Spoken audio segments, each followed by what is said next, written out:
കടലാസ് രഹിത gender budget അവതരിപ്പിച്ച ആലത്തൂർ ബ്ലോക്ക് പഞ്ചായത്ത്.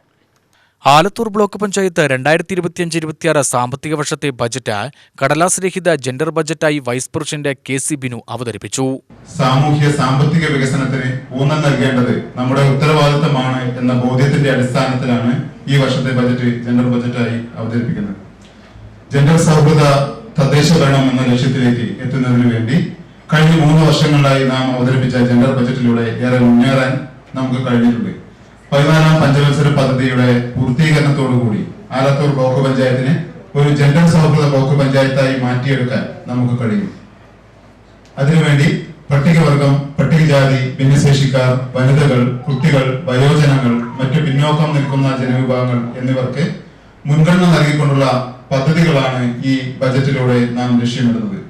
ആലത്തൂർ ബ്ലോക്ക് പഞ്ചായത്തിന് വിട്ടുകിട്ടിയിട്ടുള്ള ആലത്തൂർ താലൂക്ക് ആശുപത്രി, Vadakkanchery community health centre, Padampalakkode community health centre, veterinary polyclinic, CDPO Alathur, CDPO additional, ക്ഷീരവികസനം, കൃഷി വികസന വകുപ്പ്, അസിസ്റ്റന്റ് എക്സിക്യൂട്ടീവ് എഞ്ചിനീയർ, ബ്ലോക്ക് പട്ടികജാതി വികസന ഓഫീസ്, പട്ടികജാതി വകുപ്പിന് കീഴിലുള്ള വടക്കഞ്ചേരി ആലത്തൂർ പ്രീമെട്രി ഹോസ്റ്റൽ, താലൂക്ക് വ്യവസായ ഓഫീസ് തുടങ്ങിയ ഘടക സ്ഥാപനങ്ങളാണ് ഉള്ളത്. ഈ ഘടക സ്ഥാപനങ്ങളുടെ അടിസ്ഥാന സൗകര്യങ്ങൾ വികസിപ്പിക്കുവാൻ നാം കഴിഞ്ഞ കാലങ്ങളിൽ നടത്തിയിട്ടുള്ള പ്രവർത്തനങ്ങളിലൂടെ കഴിഞ്ഞിട്ടുണ്ട്. ഇതിൽ അസിസ്റ്റന്റ് എക്സിക്യൂട്ടീവ് എഞ്ചിനീയറുടെ ഓഫീസ്, ബ്ലോക്ക് പഞ്ചായത്ത് ഓഫീസ് എന്നിവ ISO നിലവാരത്തിലേക്ക് ഉയർത്തി അംഗീകാരം നേടിയിട്ടുണ്ട്. എല്ലാ ഘടക സ്ഥാപനങ്ങളും കമ്പ്യൂട്ടർവൽക്കരണം പൂർത്തിയായിട്ടുണ്ട്. അതിലൂടെ ബ്ലോക്ക് പഞ്ചായത്തിന്റെ ഭരണ നിർവഹണം കൂടുതൽ കാര്യക്ഷമമാക്കുന്നതിന് നമുക്ക് കഴിഞ്ഞിട്ടുണ്ട്. 143 കോടി 42 ലക്ഷം രൂപ വരവും 143 കോടി 36 ലക്ഷം രൂപ ചെലവും 6 ലക്ഷം രൂപ നീക്കിയിരിപ്പും പ്രതീക്ഷിക്കുന്ന ബജറ്റാണ് അവതരിപ്പിച്ചത്. ബ്ലോക്ക് പഞ്ചായത്ത് പ്രസിഡന്റ് രജനി ബാബു നയപ്രഖ്യാപനം നടത്തി. കൃഷി, ക്ഷീരവികസനം തുടങ്ങിയ ഉൽപാദന മേഖലയ്ക്ക് 1 കോടി 70 ലക്ഷം രൂപയും പാർപ്പിട മേഖലയ്ക്ക് 3 കോടി, ആരോഗ്യമേഖലയ്ക്ക് 2 കോടി 51 ലക്ഷം വകയിരുത്തിയിട്ടുണ്ട്. ഘടക സ്ഥാപനങ്ങൾ കാർബൺ സന്തുലിതമാക്കുന്നതിനുവേണ്ടി 25 ലക്ഷം രൂപ വകയിരുത്തി.